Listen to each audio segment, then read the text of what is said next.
কেন বাদ যাওয়া মানুষের সংখ্যা কম হওয়া উচিত তার কারণ অভিষেক ব্যানার্জি খুব স্পষ্ট সুন্দর পরিসংখ্যান দিয়েছিলেন। সেটা হচ্ছে যে 61 লক্ষের নাম অ্যাডজুডিকেশনে আছে বা বিচারাধীন আছে তার মধ্যে 80% হচ্ছে ম্যাপড। এদের নাম বাদ যাওয়ার কোনো কথা নয়। ম্যাপড মানে কি, এদের বাবা অথবা মার নাম 2002 সালের ভোটার তালিকায় ছিল অথবা তাদের কোনো নিকটাত্মীয়র নাম ছিল। ফলে যারা ম্যাপ তাদের কোনো মতেই বাদ যাওয়া উচিত না। যদি বাদ যায় তাহলে আমরা ট্রাইব্যুনালে চাইবো যে ট্রাইব্যুনালে যেহেতু ট্রাইব্যুনাল আজকে তৈরি হয়ে গেছে, ট্রাইব্যুনালে মামলা শুরু হোক এবং আমাদের চেষ্টা থাকবে যে আমি মনে করি যে একজনও বৈধ নাগরিক যেন ভোটার তালিকার বাইরে না যায়। সমস্ত বৈধ নাগরিকদের ভোটার তালিকায় রাখতে হবে। এবং যাদের নাম ডিলিট করে দেওয়া হয়েছে তাদের ফর্ম 6 এর মাধ্যমে আবার অ্যাপিল করানো হচ্ছে এবং তাদের কাছে বিভিন্ন ডকুমেন্টস চাওয়া হচ্ছে যেগুলো তাদের কাছে নেই, তখন কি করা যাবে?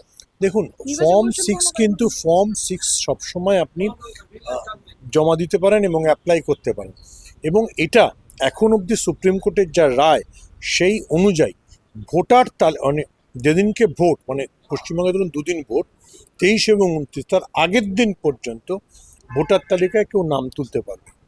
এবার ধরুন যাদের নাম ডিলিট হয়েছে সে ফর্ম 6-এ যেতে পারে, সে ট্রাইব্যুনালে যেতে পারে।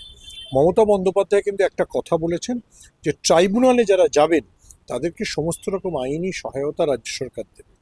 আমি মনে করি, এগেন আই রিপিট, 61 লক্ষের মধ্যে 48 লাখ লোকের নামই ফেরত আসা উচিত, কারণ তারা ম্যাপড। বাকি যে 13 লক্ষ লোকের নাম যদি কোনো সংকট দেখা দেয় তাদের জন্য ট্রাইব্যুনালে যেতে হবে। যদি ট্রাইব্যুনালেও সমস্যার সমাধান না হয় তাহলে দরকার হলে রাস্তায় থাকতে হবে। ভোটারদের জন্য তো লড়বে নেতা, আপনারা কেন আন্দোলন করছেন?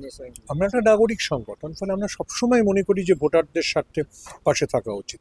আমরা তো সুপ্রিম কোর্টে যে কটা সংস্থা, 200টি সংস্থা মামলা করেছিল, তার মধ্যে একটি সংস্থা দেশ বাঁচাও গণমঞ্চ।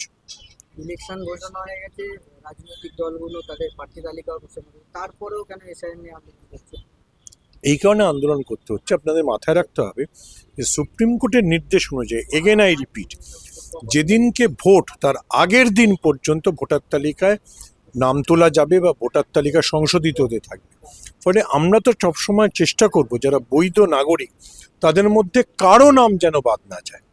ওই 48 লক্ষ তো বটেই যারা ম্যাপ ভোটার, তার বাইরেও যাদের নাম ডিলিট হচ্ছে তাদের জন্য আইনি লড়াই লড়া।